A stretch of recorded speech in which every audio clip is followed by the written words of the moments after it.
Aujourd'hui, on est à côté d'un Mercedes GLC. Le GLC, c'est le SUV moyen dans la gamme Mercedes, entre le GLA et le GLE. Le GLC, c'est le concurrent des X3, Q5, XC60, entre autres. Il s'agit ici d'une version un petit peu particulière du GLC, puisque c'est un hybride rechargeable, appelé 350e.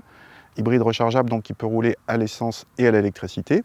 En témoignent les deux trappes qui sont là, ici pour l'essence, ici pour le rebrancher. Ce GLC 350e utilise le même moteur thermique que le GLC 250, à savoir un 4 cylindres turbo-essence de 2 litres de 211 chevaux. Sauf qu'ici, on a en plus un moteur électrique de 116 chevaux. La puissance cumulée est annoncée à 320 chevaux et l'autonomie 100% électrique est de 30 km. Il n'y a pas beaucoup de SUV hybrides rechargeables de cette taille. En fait, le seul concurrent le plus direct, c'est le XC60 T8 de chez Volvo, sachant que les Q5 et X3 n'ont pour l'instant pas de déclinaison hybride rechargeable. On reconnaît à l'intérieur du GLC une planche de bord proche de celle de la classe C, même si cette dernière récemment restylée a droit désormais à un écran central plus large.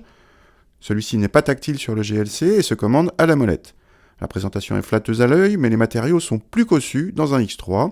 Les spécificités de cette version hybride viennent d'une touche au bas de la console centrale qui permet de choisir le mode de conduite, hybride, électrique, recharge ou maintien de la batterie. L'équipement est assez complet, mais on note quelques mesquineries à ce niveau de gamme, comme l'absence d'accès à bord et démarrage sans clé de série, ou un siège conducteur partiellement électrique seulement.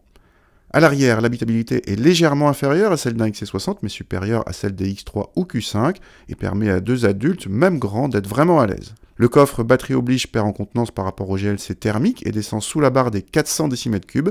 Le XC60 T8, lui aussi hybride rechargeable, est plus généreux de 70 décimètres-cubes selon nos mesures.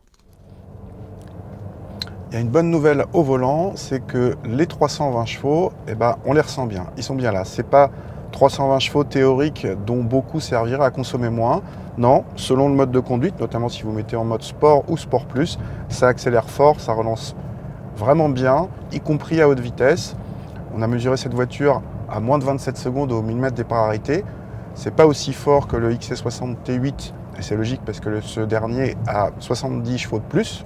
Mais avec plus de 2 tonnes mesurées sur la balance, on pouvait craindre que ce soit malgré tout un peu mou. C'est pas le cas. La voiture accélère vraiment fort. Il y a un petit bémol, c'est sur la boîte de vitesse qui est pas très rapide et pour le coup en mode confort, elle génère quelques petits à-coups de temps en temps, c'est pas bien méchant.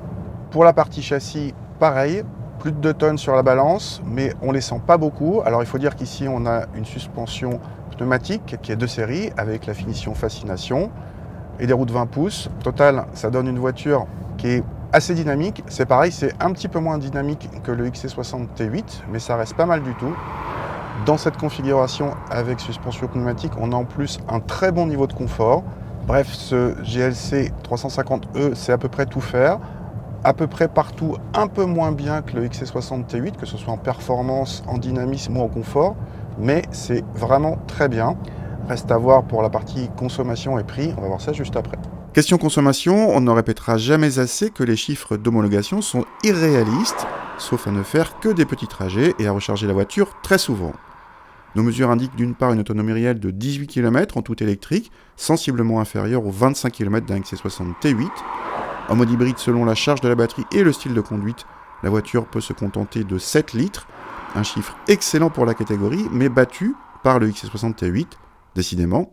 Le GLC prend sa revanche côté tarif avec des prix sensiblement inférieurs. Il débute à 58 000 € contre 66 000 € pour le suédois, mais ce dernier est mieux équipé.